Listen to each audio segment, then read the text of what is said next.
ఆయన కృప నిరంతరము ఉన్నది అనే మాటలు.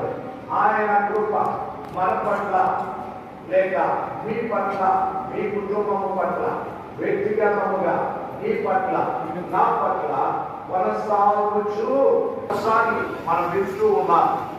గడిచిన సంవత్సరాంతములు ఈ కీర్తనల నుండి విన్నారు.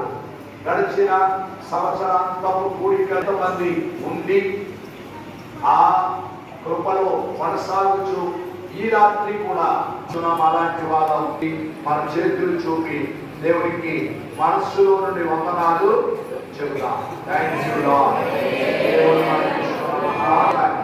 దేవుడు ఇస్తున్నా, నాకు ఇస్తున్నా, మనకు అనుగ్రహిస్తున్నా ఆయన కృపను బట్టి కృతజ్ఞులమై ఉంటాం.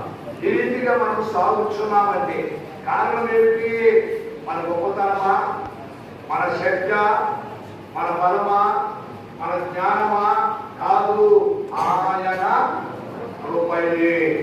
ఇంకా కొత్త నిబంధనలో ఉంది, ఆయన ఉచితమైన కృపయే.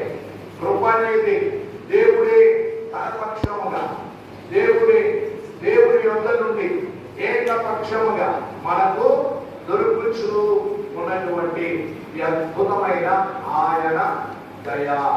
కాబట్టి ఆయన కృపను బట్టి ప్రభువునందు మనం ఎంతో సంతోషిస్తూ ఉన్నాం. చక్కగా ఒక పాట కూడా మనం పాడుకుంటూ ఉంటాం. 501వ పాట. కృప